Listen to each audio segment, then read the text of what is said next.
This is The Baseline, discussing the hot button topics of the NBA. Welcome, everybody. You're tuned to The Baseline. Cal Lee Warrenshaw discussing the hot button topics of the NBA. I know if you people are wondering where my right-hand man is, he is off on places beyond. But let me tell you something. The Baseline has always been a family-oriented show. So as always, we got to make sure that when I'm doing the show, and I can't do it with my man 50 grand, I got to be able to do it with family. So of course, riding alongside of me for this week's episode, my man Jabari Davis, the OG, the third brother. It's like mom and dad decided to say, you know what, let's not have twins, let's have triplets.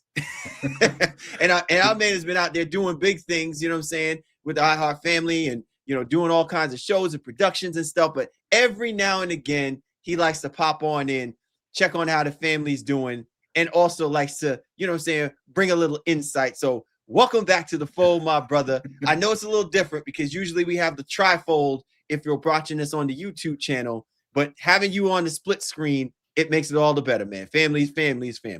Cal, you are far too kind, and I'm gonna be honest with you. It really is an honor every time. Like, and for anybody that's been listening or watching the show for an extended period of time, they know I was blessed enough to be a part of it for about a year and change or so. Yeah, man.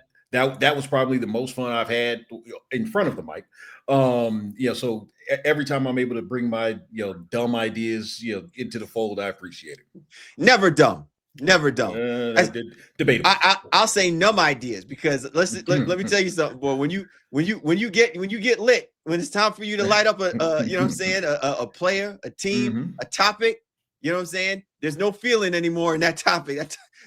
I got some of that for you later on. Yeah, absolutely, man. So as always, Jabari, man, we appreciate you hopping on board with this week, man. And as always, man, we appreciate everybody for hopping on board with us.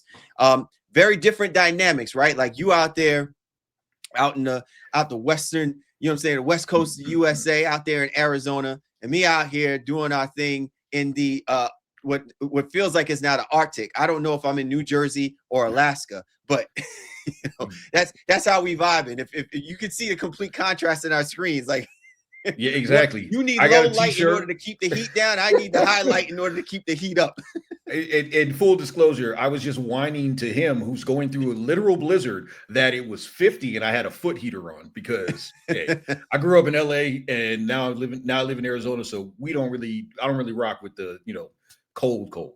Yeah, I mean, you legitimately would have to thin fold slippers on. You know what I'm saying? Doing it like South Central. Me, 100%. I need the Uggs. Yeah. I need to hug my Uggs. I'm wearing flip-flops right now. Anyway, man, we got a great show on tap for you. We're going to kind of highlight a couple of the news and notes happening in the association. And then we got a nice little segment, man, that Jabari and I have been cooking up in the in the what do they call that? In the cauldron. In the cauldron pot. We're cooking it up, man. It's been a while since we actually did this one, man. We call this segment Say Less.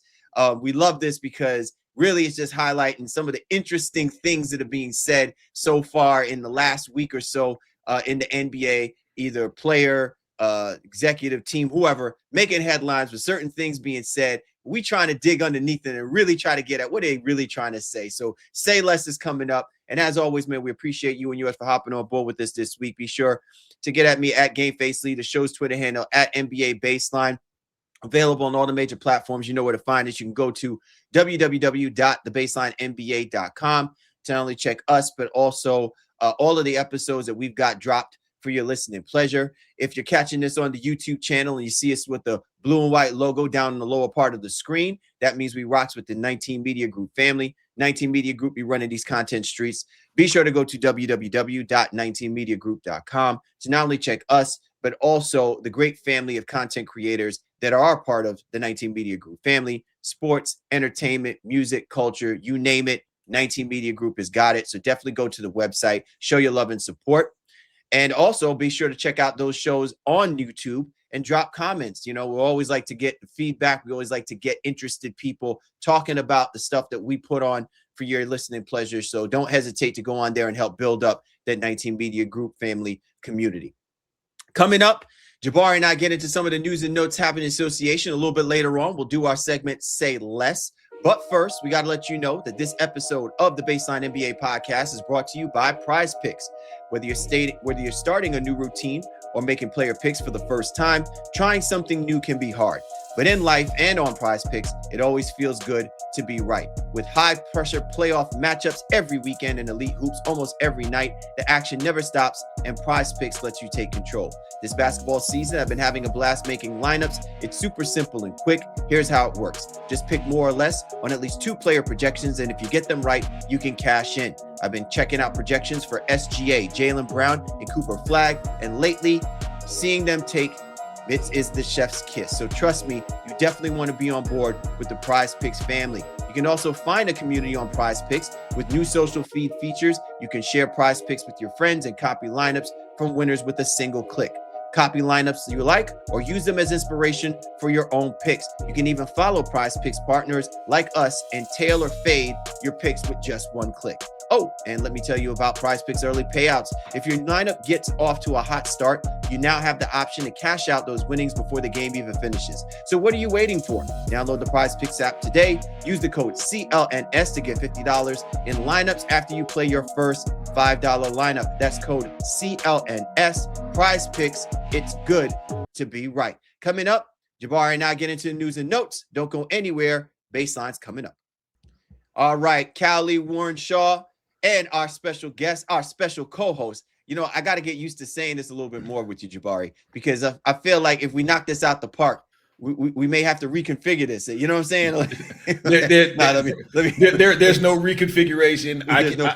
I could never replace what Warren brings to the table. I can only add to it. You know, sprinkle. He is one of one. Yes, yep. We understand that. This probably be the only time that I might be able to get them little quibs in there. So you know, fair enough. Man, Jabari Davis joining us here on the Baseline, helping me co-host this week's episode. So let's get a little bit into some of the news and notes. Before we do that, Jabari, I really wanted to get a quick take from you on what your thoughts were regarding NBA Rivals Week. Now, let me kind of set this up for you a little bit. Shaw has never been shy to call me out on the things that I tend to complain about, which maybe seems trivial, and he may think that I like literally have it out for the NBA, right? And I'm sure he will figure out a way to kind of defend this. In that sense, he's the diplomat of the crew, right? Like I'm just the more passionate person. I just feel some kind of way when certain people do certain things. NBA Rivals Week to me has always been something where I'm just like, I don't know why you got to play this thing up like it has to be something you need to market. I think if teams genuinely don't like each other, if teams genuinely understand the history of who they are, who they play for, what they represent, the rivalry will speak for itself. So having an NBA Rivals Week to me just seems so manufactured. So I was really curious from your perspective, did you find that NBA Rivals Week was more heated rivalry or just lukewarm up competition? All right, so I'm of two minds with this, and I'll try to be as concise as possible. When it comes to new things like this, I look at it in the same way as I look at the All-Star game. It's not marketed to me. Like, it's not for me. It's for new fans, young fans, and like lukewarm fans that they're trying to generate that type of excitement. But at the same time, like you, I can't really buy into it if it's contrived. So, for a perfect example, I went through all of the matchups, and I said, okay, Spurs versus Rockets. They face each other in the playoffs 4 times. Okay, like in the 80s, 90s, and then most recently in 2017. That's fine. You want to call that a rivalry? It's interstate. That's cool. Lakers Nuggets has faced each other 9 times throughout the years. The Lakers won 7 of the first 7. Now, admittedly, we got smoked, and by we, yes, I'm one of those basketball folks. I am a Lakers fan. I'm not gonna hide it or try to BS you or act mightier than thou. So I will say we got smoked, and I actually feel like that's a bit of a rivalry there, especially if you ask the fans in both fan bases. But like the Cavs and Hornets, they've never faced one another when it actually mattered. I don't understand what we got going on there. Thunder and Bucks. Yeah, they face each other in the 2024, NBA Cup Finals. But again, that's not a rivalry. Go on down the list. The reality is this. I understand the league's desire to make us want to pay attention to early season basketball. It's a very long season. We've all, discussed that ad nauseum. There's some of us that would love it to start in December, and then there's more traditionalists that are like, "Hey, look, I'm in this for the long haul," and that's cool. But if you're the league, I get why you want to do it, and I acknowledge it's not for me because I know about the real rivalries, and I'm all about those matchups. When it comes to these, I'm gonna watch the games either way. I don't know. Like you know what I'm saying about the all-star comparison? It's not really geared towards us old heads with the gray in our beards. Yeah, listen. This is part of where I always just never quite understand the NBA's approach to what they're trying to do, because at times I feel like they could very much carve their own lane of how they want people to understand and feel what rivalry is supposed to mean when it comes to the basketball aspect of things, right? What were you going to say? No, that's an excellent point. Please finish, and I've got something related to that. Okay. Yeah. So like the way I look at this, right? Let's say you're trying to establish a rivalry week, sort of similar to like what maybe the NFL does, or maybe what Major League Baseball does. Mm-hmm. To me, rivalry week shouldn't be trying to configure an NBA slate week of games in which during that whole week, you're still trying to set up a regular season schedule of games being played, and you're really not profiling or highlighting true NBA rivalry games. Like if the intent is to have a rivalry, day, so to speak, okay, I can get that. You know what I'm saying? That would make sense. Or if you're highlighting an actual rivalry, then all of these other games that are being played need to not happen. Like do them on off days, right? Mm-hmm. Like have a genuine rivalry game that has people focused, and then highlight the history of why it's such a rivalry. Now, I don't care if the rivalry is recent or if the rivalry has history, but there has to be a correlation to why it's so necessary to make it, quote unquote, a rivalry game. So a perfect example is just the other night, or last night, right? Because we're recording on a Sunday today, right? Yesterday was the Mavericks versus the Lakers. And they had to make this big thing about the Lakers playing the Mavericks because it's part of NBA rivalry week. There is no rivalry between the Mavericks and the Lakers. There truly, really has never been a rivalry. Maybe there's star power, but again, it contradicts the whole intent because you said that this is NBA Rivals Week. But this to me is just another Western Conference game on the schedule, regardless of who the players are. To me, that's where I say, if you're going to do an NBA Rivals Week or game or whatever, you really need to make sure you're highlighting it and encompassing the importance of what the rivalry is supposed to mean, so that even the novice, the person like ourselves, are out of this. The people who doesn't understand now understand that there's a history to this and it makes sense in doing it. And you'll get no disagreement here. Again, we're traditionalists, so we're going to come from that mindset. But here's the thing. I get it. They want to make the Luka thing, Luka, Lakers, and Mavericks. I get that.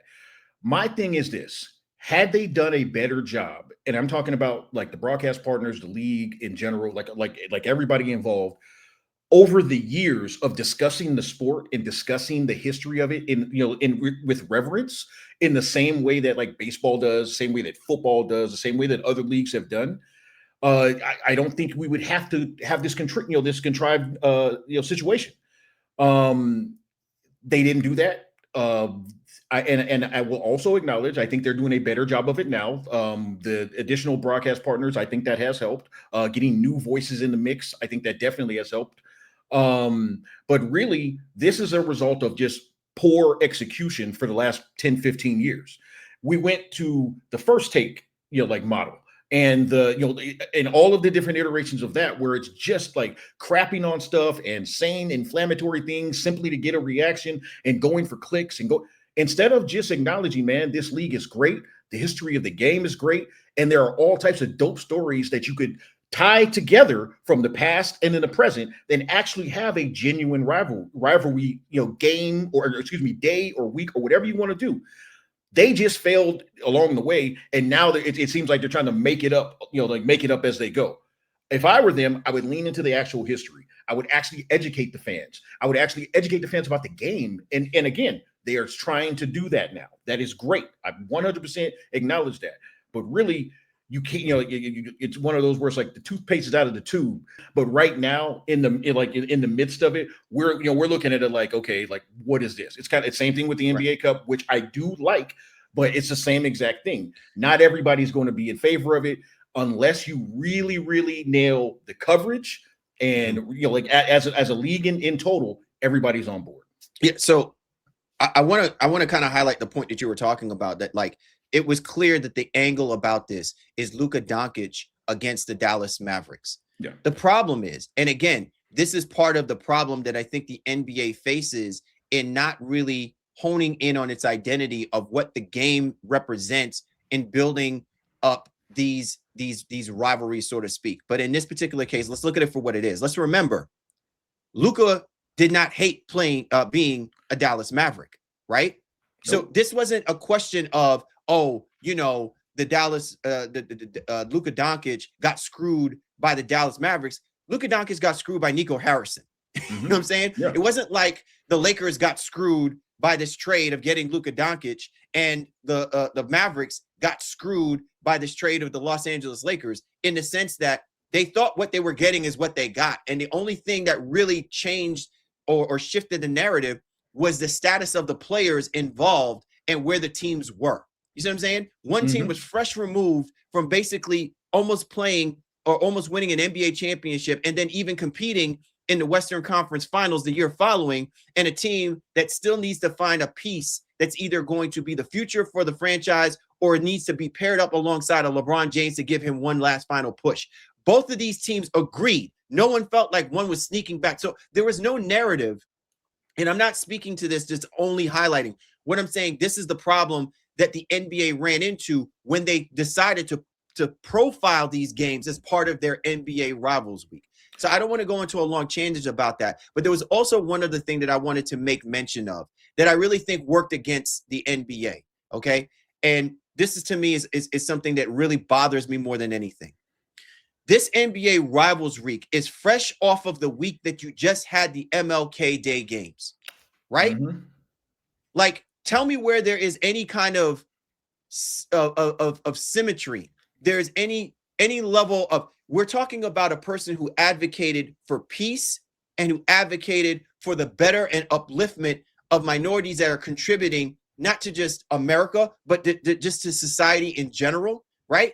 And now the thing that we're talking about, fresh off of the significance of you profiling and highlighting what MLK has meant to all of the players and to the culture and to the game and everything, that we're talking about Rivals Week. Like this to me could have been something you did 3 weeks later down the road. This could have been something you could have done on the back end after NBA All-Star Weekend. Could be used as something to salvage if NBA All-Star Weekend becomes a flop and you still can't get that up and going. So to me, the way that this was all executed, and again, I wanted to wait and see how this was all going to lay itself out, if this was going to be more about the NBA's execution than it was about the contributions coming from the new network involved.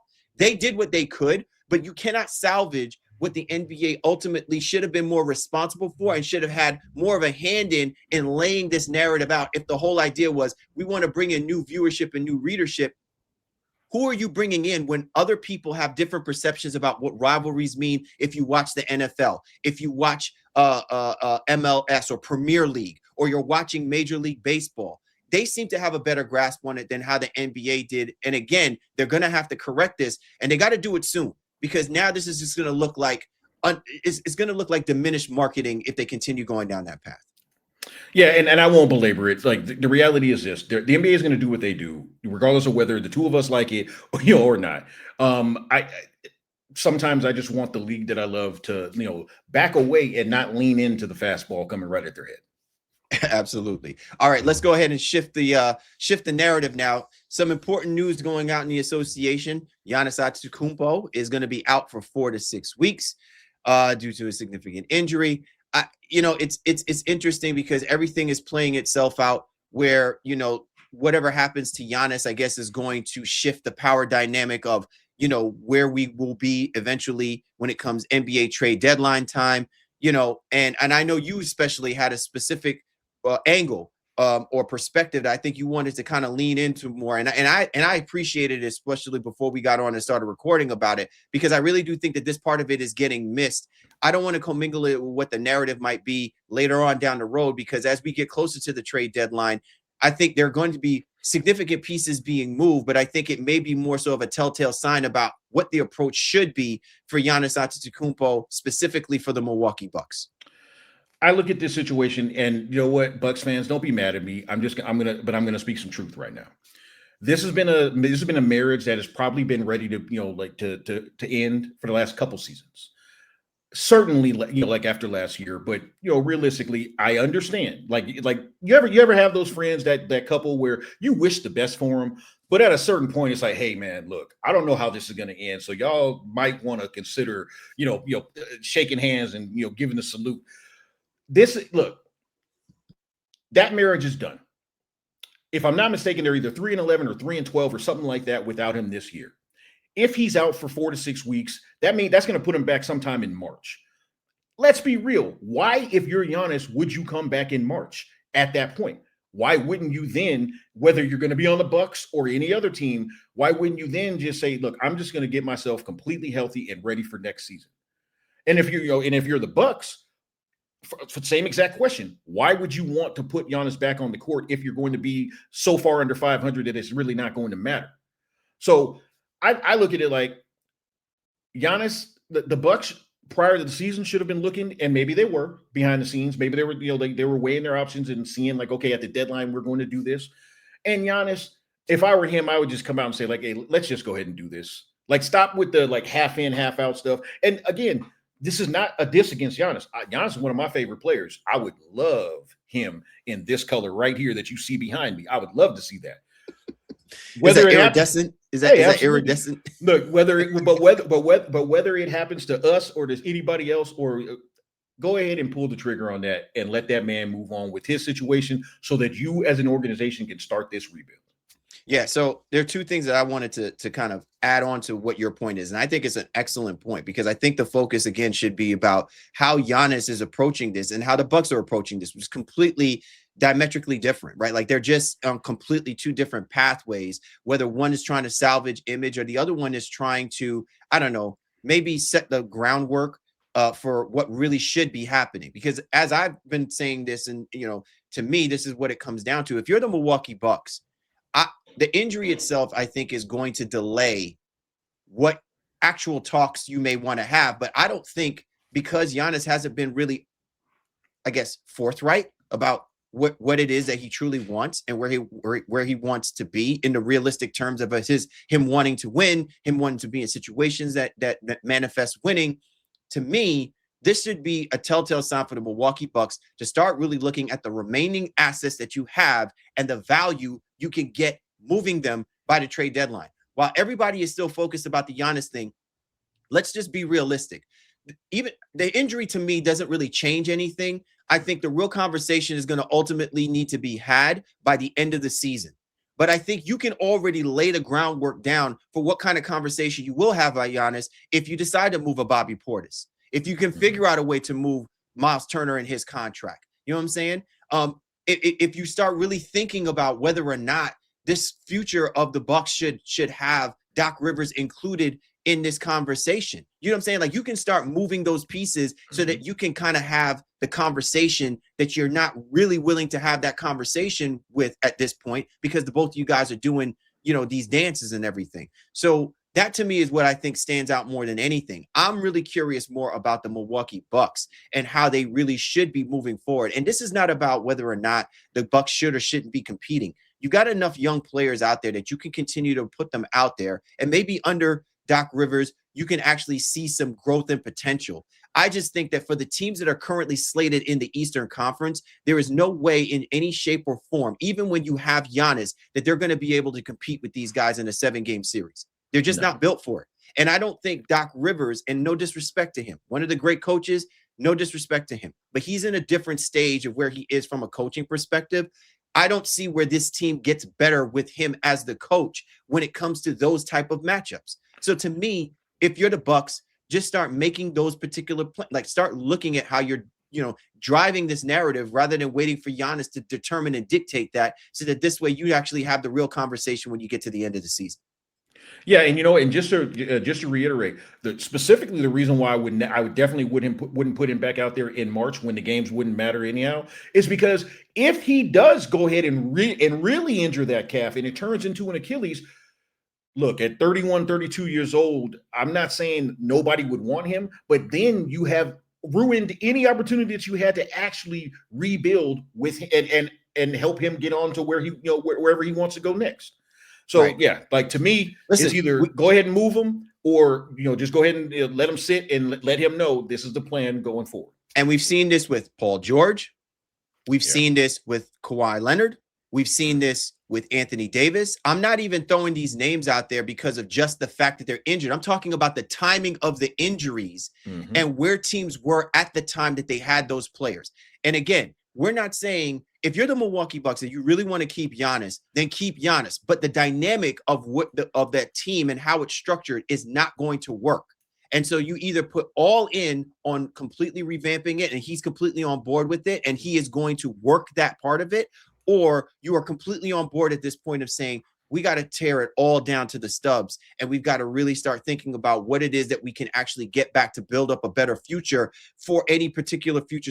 Because the thing is you can no longer keep a guy like Giannis on your roster thinking that Giannis is going to attract the kind of talent that he's expecting to come out there and go play. This is not even about the markets. It's about the differentiation of how the teams are being built and structured. You can clearly see the difference of that with a Detroit Pistons team than you do right now with the Milwaukee Bucks team.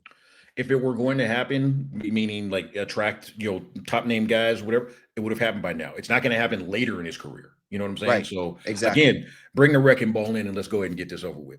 Oh, I love it. Bring in the wrecking ball. Oh, by the way, not shameless plug. Are you going to check out that new movie with Batista and Momoa, The Wrecking Crew? I'm going. I mean, look, I grew up a child. I would definitely want to check it out out right now because it's beautiful in Hawaii right now. I'd love to get some of that Hawaiian weather instead of this blizzard. But Cal, I'm a child of the 80s. I was born in the 70s, but I grew up in the 80s. All of our action movies, that's a nod to the old school action. Give me that. Yeah, man. All day for that. All day for that. You're tuned to the Baseline. Cal and my man, Jabari Davis here discussing the hot button topics of the NBA. Let's keep it moving, my friend. Out in Chicago, Derrick Rose, jersey retired. Listen, not a whole lot needs to be said, man. Derrick Rose is one of the first players I had the opportunity to actually have a sit-down conversation and do an actual interview with. And let me tell you something, man. At that time, and I want to say this was probably back in I think it was probably 2011. Or maybe was it 20? No, it was the year before. It was the year of when he actually became MVP. So 2010, 2011. Yeah. So it was just before that year that he had the MVP, and he was on the come up. He was on the front cover of NBA 2K. And I had to sit down. I had an opportunity to sit down and talk with him during my heydays of being a part of CBS Game Core and covering things. And let me tell you, man, I knew from that time, man, his passion, his desire, he wanted to be great. He so wanted to, he literally wanted to put the city of Chicago on his back and elevate the greatness that Michael Jordan, and it was such a heavy lift. It's such a tough lift. I felt bad that things did not work out. He was one of the few players I really wanted to see him win a championship. And I don't care where it was. I just that great of a player, man. So to see the Chicago Bulls, retire his jersey, I think such an awesome thing by the organization. Very classy, because I think it's tough, man, when you're just retiring jerseys for the sake of retiring jerseys, and the timing of when you're doing it. I think it matters as well, too, because you really want the city and the people to really appreciate the player and not appreciate the marketability of why you do it. I just think it was just great to see that happen. He had some of his former players come out there. Coach Tibbs was out there, and even he threw out some jibs out there. It felt like, rather the players toasting Rose was toasting Tibbs. I just think it was a great atmosphere. I think it was great for the league, and I was happy that he, got to see his jersey retired. Yeah, I mean it's definitely appropriate and it's great to see for Bulls fans. I'm not one of those that like thinks everybody gets a trophy. Not everybody's jersey should be retired, but given what he did for that city, even in a short stint, obviously prior to the injuries, like let's be real, they were coming off a 33 and 49 season when he arrived, and within 3 seasons they were 60 game winners. So even though he wasn't able to see it through fruition, like the excitement that he provided for them, in my estimation, he like jump started that city once again, because there was, like I said, there were some meager years, like ahead of that. It sucks. It sucks that he got injured. It sucks that we never were able to see him actually fully develop as a basketball player. But yeah, for Chicago fans, I think that's definitely appropriate. Yeah, absolutely, man. And again, shout outs to Derrick Rose. Given the ability to come back from the injuries that he sustained, he was still an intricate role player on several teams, the Memphis Grizzlies, the New York Knicks. He posted pretty good numbers. I don't know whether or not they'll eventually be Hall of Fame worthy for him, but I do think that as far as the franchises that he has played for, if there was ever a franchise that really deserved that he deserved to have that jersey retired for, I definitely think it should have been the Chicago Bulls, and I'm glad that they went through and did it. And they did it. They didn't wait too long. They didn't wait for politics to kind of like, this was their own thing. And I'm glad that they did that, because I think oftentimes it undercuts and undermines the validity of a player's greatness, especially when they stay with franchises. In this day and age, it's difficult, right? Because there's so many moving parts, and especially now with the upcoming CBA that's going to take place, I'm sure a lot of that narrative is going to change. You're very seldomly going to have too many players that within that window of time be able to have so much of an impact on the franchise, and at times to get mired by all of the organizational politics that we miss out on really showing flowers to guys who made, great strides to helping, etch out the greatness that they provided within that era or that decade or that time that they played. And I'm glad that they were able to get that done. You're tuned to the Baseline. Cal Lee, Jabari Davis discussing the hot button topics of the NBA. Final question, my man, before we get into our say less. Just wanted to get your thoughts real quick about the All-Stars being revealed. And listen, we already know who the starters are. I think it's a foregone conclusion. If people will keep up with us and stuff, we can sit here and we can throw them up on the screen, or we could throw the names out there. But you guys have access to all of the media outlets that laid out the starters. I was just curious from your perspective what your thoughts were, knowing that when they were revealed, it wasn't the NBA on TNT crew that had the opportunity to reveal the starters. And then as far as you're concerned, like, I'm not saying that there's anything about a conspiracy theory going on and stuff like that, but again, like, how do you feel like us being in this transition process now of these things that we were so used to seeing 10, 15 years, almost 20 years, something that's of normalcy now is being handled a little bit differently because of it? So when I say this, I'm acknowledging I've been inside the NBA. I've been a NBA and TNT inside the NBA fan for the entire run. But I also will acknowledge when it's time to make a change. So honestly, I think the league has basically shown that it's trying to distance itself from that show being considered so much of a large part of the general conversation. And it's honestly justified, because consider how we, you know what? I'm gonna just have to say it. Consider how often they just pooped upon anything new, whether it was the cup, the changes to the All-Star game, even the All-Star players, they shit on them. They did.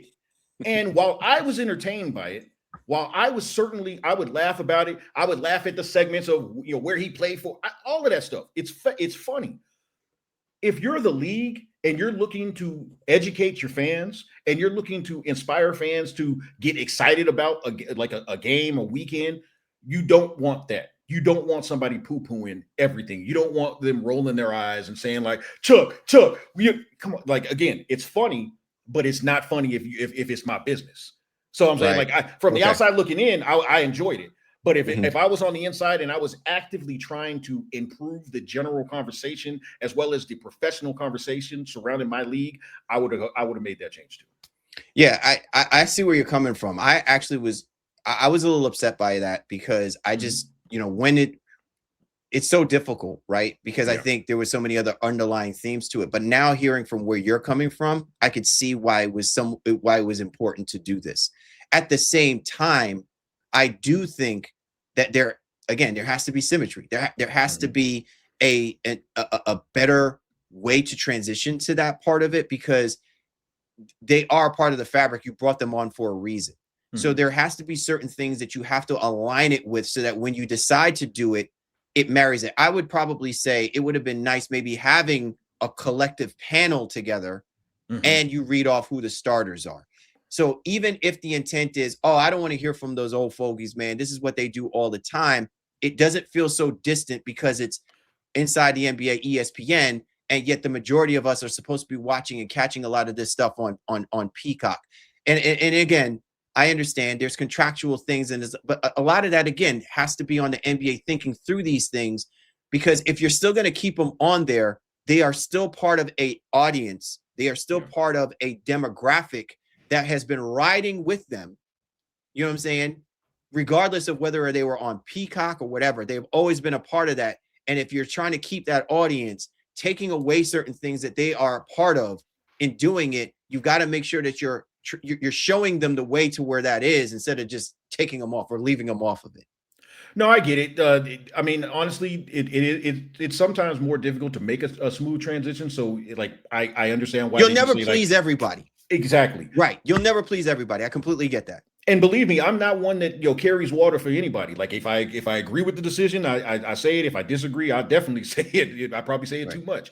But I think, if I'm being honest, if I'm looking at it from the NBA's perspective, NBA on TNT, their biggest fans were guys like us. Right. Guys, again, the All-Star game isn't geared towards us. They're not trying to make us excited about it, because they know we're going to be like, hey, it's never going to be like what it was in the 80s and 90s. And while I understand, or even the aughts, the 2000s, and I understand, while we have legitimate, gripes for, and we have legitimate, there could be legitimate conversations surrounding that.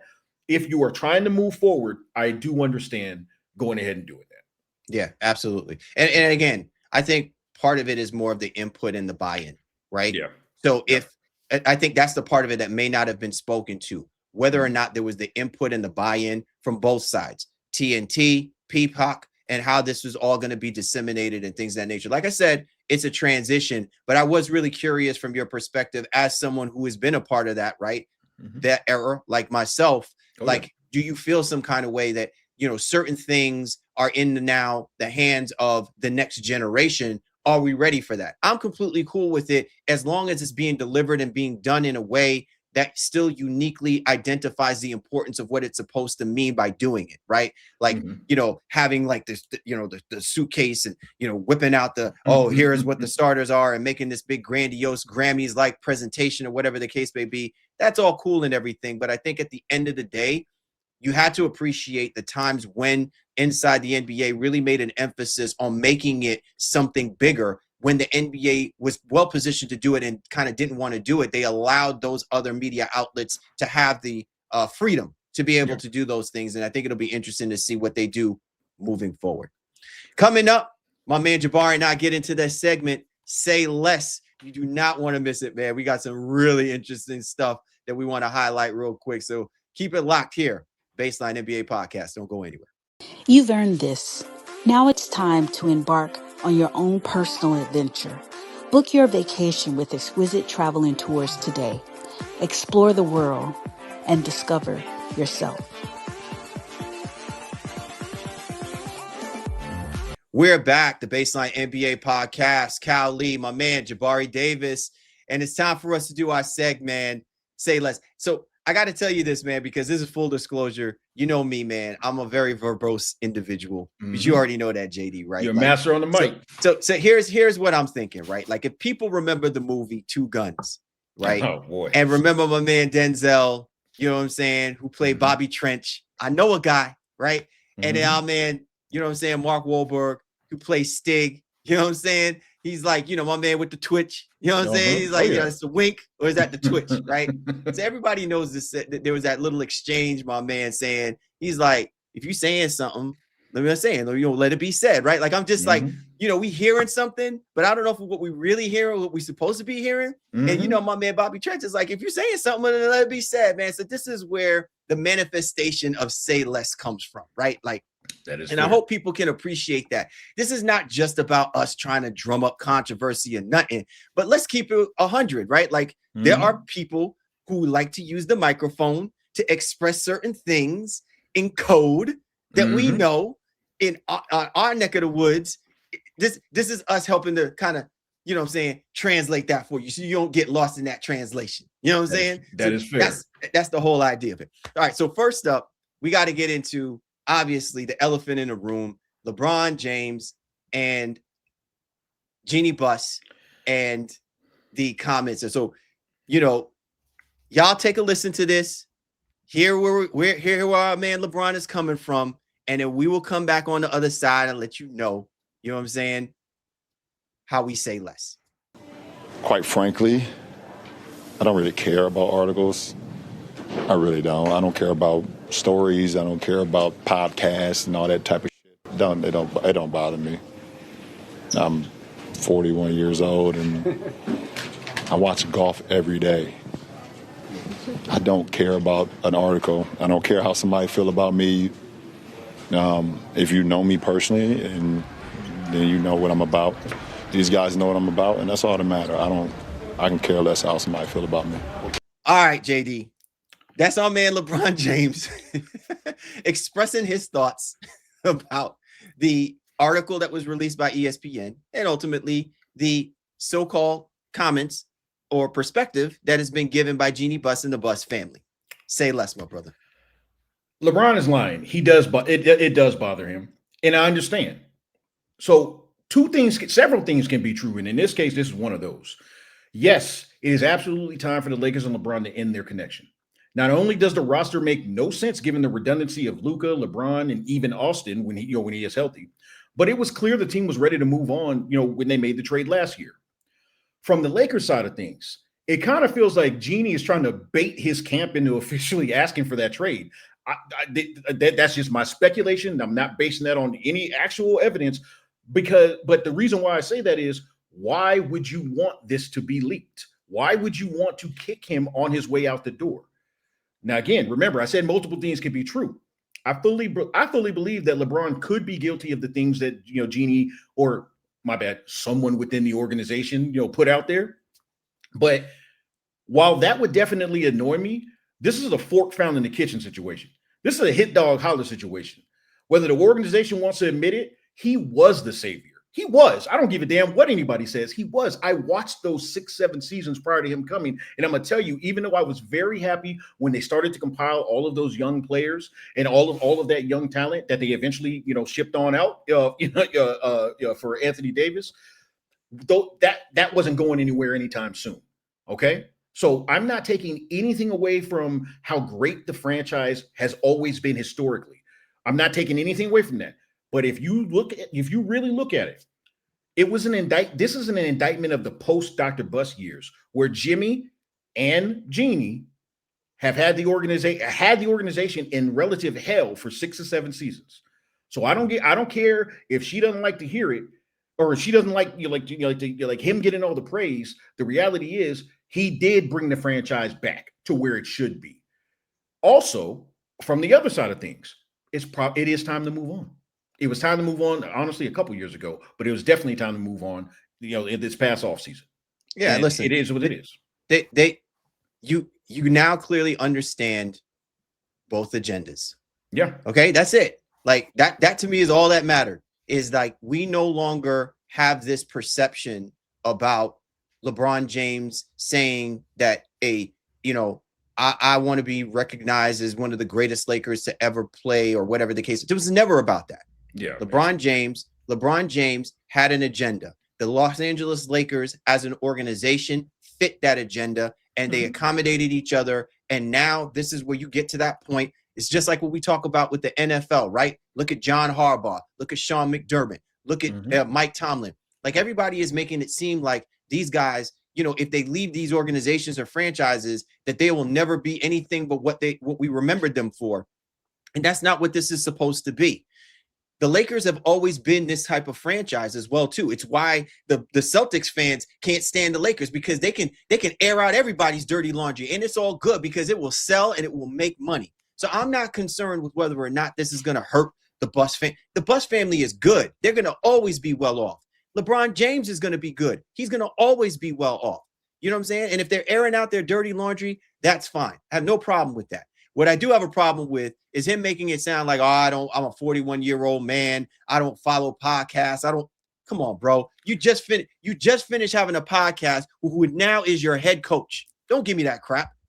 Yeah, like, and that's why I let him with his line, man. You've been exactly. You've been facilitating careers since 2014. You know what I'm saying? Like, I don't want to hear all that nonsense. But again, I understand why it's happening and where it's coming from. I just think people from the outside who really don't appreciate the history of where LeBron James has always been as a calculated businessman and also as a calculated athlete, you know what I'm saying? And an athlete brand has injected what it is that he's injected and what purposes it serves. I think people keep missing the point.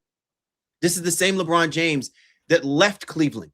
You know what I'm saying? He left Miami. You know what I'm saying? He's going to places that is going to fill his, and I'm not saying this to diss him. What I'm saying is, it's just like, you know, he's always been around that narrative where at some point somebody's just going to be tired of how he does things because he has the power and the empowerment to do things. I think people get lost in the saying he doesn't. He clearly does.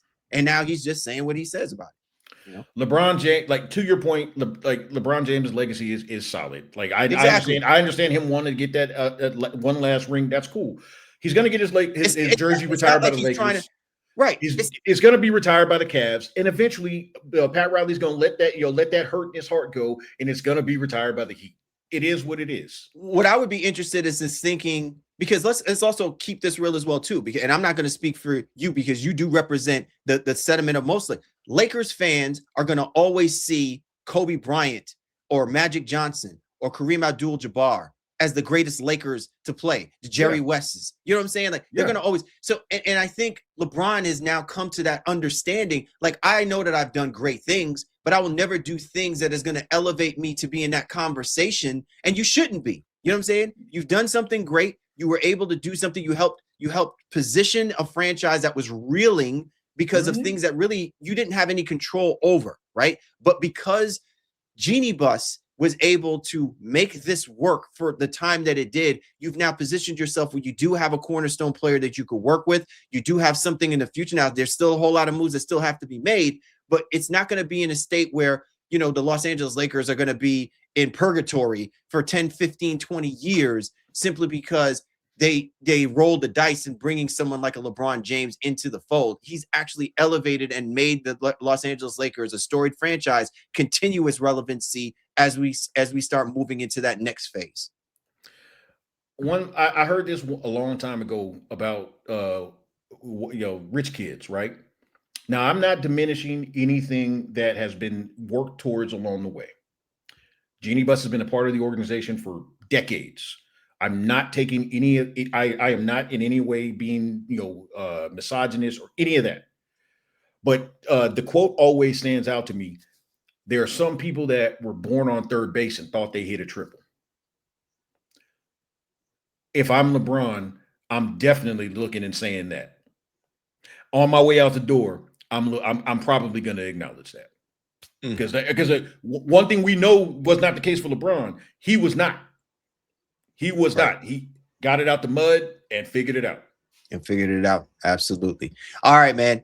Let's transition to our next say less. Jonathan Kuminga and our man Mike Dunleavy Jr. He has now decided to enter into the chat. Not that he had much of a choice, but let's hear our man Mike Dunleavy's perspective and thoughts about Jonathan Kuminga's trade demand. Yeah, I mean, I think as far as the demand, I'm aware of that. I think when in terms of demands, when you make a demand, there needs to be demand on the market. So we'll see where that unfolds. But heard always with these guys, I tell them I'm willing to work with them. Want to help people out, whether that's JK or any player on a roster. So we're good with, if that's his wishes, trying to figure that out. But we got to do what's best for our organization. All right, JD. I mean, if there's ever a quote, I probably should have made this one last. If you tell anyone to talk about say less, Dunleavy pretty much said less and said so much more because of it.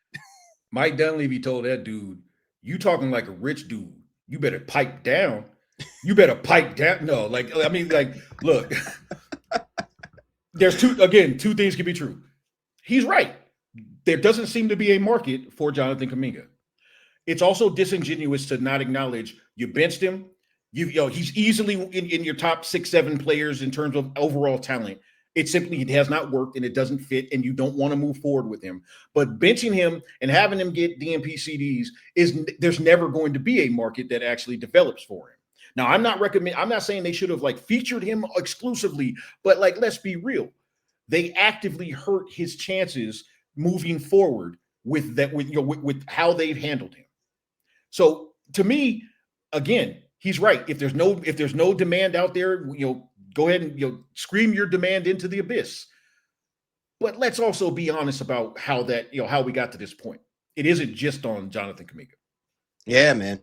Listen, this thing to me is just so funny because Mike Dunleavy is like one of those kids. He's just like, he was in the back of the classroom and like everybody forgot that like he's like literally like one of the smartest kids back there, and that you could have been copying from his test like long time ago. You know what I'm saying? And so I don't know if this is now his coming out party. Like, we used to say the same thing about Danny Ainge for quite some time. You know what I'm saying? Brad Stevens for quite some time. Like these guys is kind of quietly, navigating through and next thing you know, he's elevating himself into the Mike Myers conversation of making real high-end executive decisions. Now, I'm not saying that Mike Dunleavy Jr. has knocked anything out the park. But if he hasn't knocked anything out the park, he certainly has established himself as, yo, you can kick rocks. You know what I'm saying? And I'll let you know that I'm not going to hesitate. If people were paying attention, go on YouTube and watch his demeanor and his mannerisms as he said that. You know what I'm saying? It's like he's basically saying, I ain't really trying to hear where you coming from, bro. You know what I'm saying? Yeah. And I don't know if that's arrogance or if there's actually that air of, there's obviously a whole lot more to this aspect of it. Whether it's Steve Kerr has got everybody lined up against Jonathan Kuminga. And so whatever Steve Kerr decides to do, there's nothing that Jonathan Kuminga can really do about it or whatever the case may be. But it just speaks volumes. If I'm Jonathan Kuminga at this point, you saying that you're asking for a trade demand, this is what you don't want triggered. You don't want the executives coming out and saying something like that or even remotely close to that, because that hinders your value to what it is that you want. Now, if he gets traded, he can certainly get traded to some place or anywhere else, but it's not to a situation or a destination that's going to bode well for whatever your next steps are going to be, because that part of the narrative wasn't really controlled by you. Now, I'm not saying he shouldn't demand for a trade, but I think that there could have been a respectable way of that being handled so that didn't get triggered. And you can't tell me differently, because at any point, did you hear Mike Dunleavy speaking about this? Did you hear Steve Kerr or anybody else speaking about this? That's what I'm saying. It's just so not good on so many levels for Jonathan Kuminga. And that's who I'm thinking about, because I do think that there's a value for him. But now when you look at the rest of the other teams that are out there, we're only talking about the value of his contract, not the value of the player, because what he brings to the table, there are other teams right now that obviously have that void filled, or else if not, they would have already been made a play for him a long time ago. Yeah, it just sucks. I'll be honest. It's a bad situation. It's what's funniest about it is the word that I heard or that I've seen different analysts bring up is that it was a split faction within the organization where some people wanted Kuminga, obviously whoever was at the top made had that power, and then other people wanted Franz Wagner. And I understand being disappointed that, especially seeing how successful that, or how good Franz has shown that he can be. But at the same time, it's like, hey man, you married that woman. Don't be mad at her because she's not her. You married that woman. Don't be mad at her. Gotta own that. She's not your ex. Gotta own that. Absolutely. All right, man. Let's get into the next one. Coach Mike Brown. I tell you, man, I don't know what to do with him and the New York Knicks, but hearing his last press conference after the New York Knicks got lambasted by the Dallas Mavericks. I felt compelled that we had to add him to our Say Less segment. So here's Mike Brown on his thoughts about the New York Knicks performance against the Dallas Mavericks. We got to lock in. We got to do our job for 48 minutes. They scored 75 points in the first half. And at halftime, we usually do the clips and talk about technical X's and O's and all that, crap that coaches do and teams do. There was nothing to be said at halftime except for lock in and do your job. The whole second half, they scored 39 points. The second quarter, they scored 44 points. Again, no adjustments, just go do your job. So it's within our guys. But we all have to do our job for 48 minutes. All right, JD. Hey, say less. Not that Mike Brown probably wanted to say more. You know what I'm saying? Just more expletive. let me commend Mike for holding his tongue there, because I think it's fair. I'm gonna keep it real with you. It's not that he's completely putting it on them, but we can be real about this. Losing close games, that's going to happen throughout the course of the season, and sometimes you're going to get dusted a couple times. But if you as a team can't get up for the big matchups or the nationally televised games at the crib, and you're getting embarrassed, I can't fault the head coach for keeping it real. Jalen Brunson even acknowledged after one game, I don't know if it was that game or the game before that, but they asked him about the fans booing them as they came off the court, and he said, I would boo this team as well. So again, it's an 82-game season. Teams are going to have peaks and valleys. That's going to happen. But if you are truly a title team, like the Knicks talked about wanting to be heading into this year, and obviously the year before that and year before, but if that's what you truly are, you can't have these type of lows. You can't have 6, 7, 8 games where it just looks like you're completely disinterested in actually doing the little things that it takes to be a championship level team. So. Yeah. Look, I know that Mike Brown is there right alongside him, and it's his responsibility to get him there, get him motivated. But maybe this is his last stand. He's like, look, I've said the stuff, I prepared you the way that I could.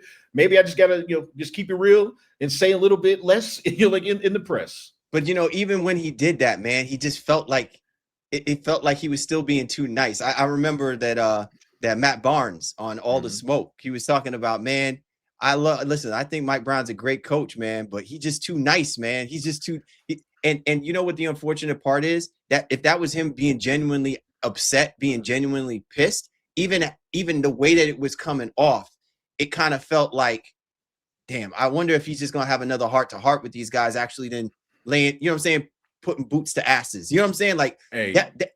You remember when Denny Green, you know what I'm saying?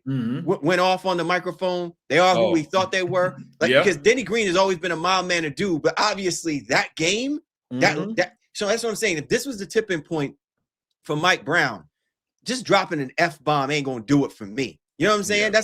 That's like Tibbs, you know what I'm saying, basically coming out with rum, gin and tonic, and sitting down and, you know what I'm saying? Like I need to see something else. Now, I'm not saying it doesn't matter to him, but I'm just saying that that to me, but it's a start. You know what I'm saying? I think that's what fans really want to see is he's just not sitting here saying, yeah, we just kind of, we just didn't show up for that or whatever the case may be. If it starts with him dropping a couple F-bombs and saying, yo, these guys need to step the F up and everything like that, then fine. Now I want to see how that, because listen, this will not be the last time that the Knicks do something like this, right? We can honestly say that this iteration of the Knicks, they're going to be good for this at some point during the course of this year, because we're still questioning whether or not they still want to be the best team in the Eastern Conference. And so seeing that, to me, again, Mike Brown dropping F-bombs, it's a little unexpected, but I think you just hit it on the head. Are you good with being in the mix, or do you really want this? Exactly. And to a man in that locker room and in that organization, they got to ask themselves. Yeah, they got to ask that question. All right, my man. Final say less. I had this one in the hopper for you because is there anybody outside the show who I wanted to kind of give that feedback on? It would have to be these comments made by Rich Paul he sat down with Max Kellerman, and his thoughts about Ben Simmons, who obviously was a former agent for, and you just got to hear this. Everything that Ben wanted to happen for Ben happened for Ben. He was the number 1 pick in the draft. Check that. He was the rookie of the year. Check. He was a perennial all-star. Check. He was all NBA. Check. And he got the max contract. He got the second contract. He got the max contract. In Cam's case, 1. So he got full, you're saying, by the time he got the second deal? Yeah, well, you got to think. There's 2 ways to go about this. Either you love what the game brings you or you love the game. And when you play this game for so long as a kid, and most kids don't say, "Oh, I want to get to the NBA and I want to be great in the NBA for 15 years." No, they dream of making it to the NBA. And so you're going up that mountain. Some guys get up that mountain and say, well, I think it depends. I think it depends. You're talking about what is your mountain, right? Yes, but here's what I'm saying. I want to finish my point. The point I'm trying to make is some guys get there and be like, okay, good. I got up here. Now I'm going to go back down. Some guys get there and like, okay, now I want to go higher. All right, JD, say less, man. What was our man Rich Paul really trying to say about our man BS?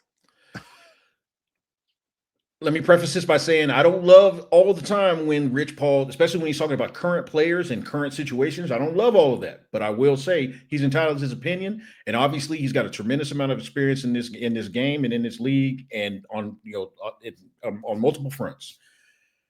But he just told the truth, man. Like, okay, look. You want to know what a bar is? Some guys love the NBA, and some guys love what the NBA brings them. And that's not, and honestly, there's no shade in that because not everyone loves their job. Not everyone is built for that. Not everyone lives, dies, eats, breathes, poops. That's not going to be the case.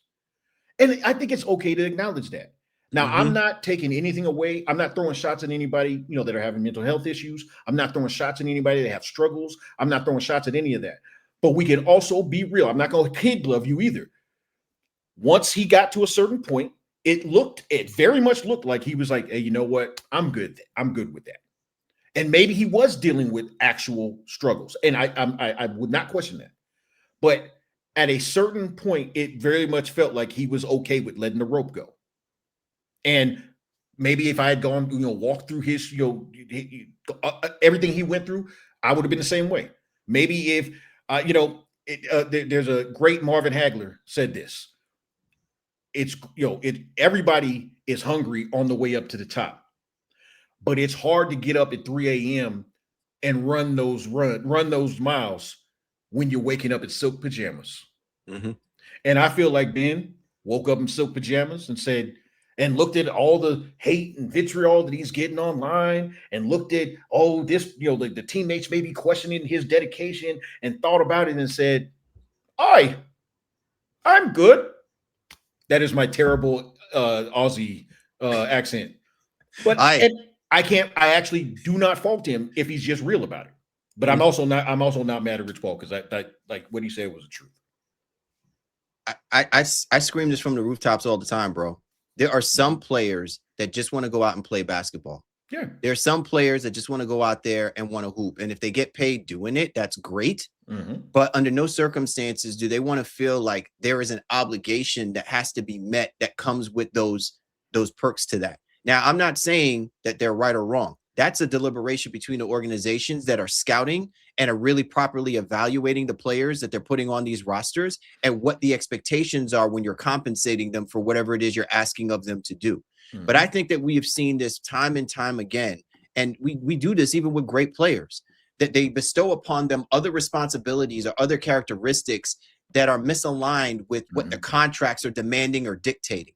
And I think that is a miss on the part. I'm not blaming them, but I'm also saying that it's just ironic now that even an agent has finally come out and said those things. Because if an agent is going to go out there and get Ben Simmons his money, you are never going to hear him say any of these particular things. But now he is no longer tied to that and no longer aligned to that. I think in some regards, and I'm not trying to disrespect Ben Simmons, I'm not trying to disrespect any of his aspirations if he's choosing to come back and play the game of basketball or whatever the case may be. But I even think Rich Paul is doing other people a solid to say, if you're going to go down this road with an individual similar to like Ben Simmons, you need to know what it is that you actually have and what you're actually demanding of. Because I'm telling you right now, the hardest work that the agent will obviously have is trying to sell to an organization with the way money is being moved now, to sell an organization the kind of money that the player thinks that he's demanding for, when everything that he exhibits, everything that he shows you contradicts the demands of what that market is asking of. Meaning, if Ben Simmons is going to be a top tier point guard, he can't be asking for Jalen Brunson money when everything that he shows you is not someone who's dedicated to the craft of playing that at that level of Jalen Brunson. So it's got to be more than just the numbers. You get what I'm saying? Yeah. And so a lot of that stuff, I think, at times gets missed. And again, it's just interesting that Rich Paul is now one of the people that's saying it. Obviously, he has built up enough power and rep to do that. But there have been other legendary agents who has never come out and said that unless it's a hit article, unless it's something where someone said something about them, or it's a get back. And I think it's something that we should pay attention to and wake up on, because it's never been manifested from another angle. In this particular case, it's either coming from the organization, which means some organization's got something against that former player, or it's the former player saying something about the organization, or it's the NBA. And there's always that missing voice that really has had a lot of what to do with those negotiations, and that's the agents that represent these players. I think that's an excellent point. And I think if this were not a very specific situation, you don't hear Rich Paul being so forthright about it. But what this tells me is, and what we've kind of been able to gather, is it's a universal thought on Ben Simmons. Like, he's not worried about pushback, because he has heard that everybody agrees with that, with that sentiment. And again, I'm not crapping on Ben. I personally enjoyed watching him when he played. I personally hope that he does make it back, and even not even to that what level he wants to do. And that's exactly what I was going to. If that's something that he wants, I hope he's able to accomplish it. But if he's decided I'm good, hey, you know what? Take your money and just be good. But I also think as well too that the NBA has to be mindful of this, right? Like, I'm not saying that you have to, bow guard and just stop certain people from. But what I'm saying is you have to make sure that the organizations are doing their proper due diligence, and that they're not going to allow a scenario or situation kind of manifest itself where it becomes the mess that the NBA has to clean up, because neither the organizations or the player or any of the parties involved are really doing what's necessary to make sure that this is not going to be something that winds up being egg on the face. Because if you're a league, you can no longer afford to do that. Like, I understand there's enough money to go around, but we're not talking about is the money. We're talking about a player and what his intentions are. And I think at times we miss on acknowledging those intentions just simply because, he wants to come back and play. Yeah, that sounds great. But you know how many other players said that they wanted to do that and have not found themselves on a roster? Well, that's where he's got to show. Exactly. Talk means nothing at this stage. But that's the part of the, I don't want to use a nepotism, but that's the part of it. Like, it shouldn't be because he's got, a person on the inside who's going to give him these opportunities. No, he needs to put in that work.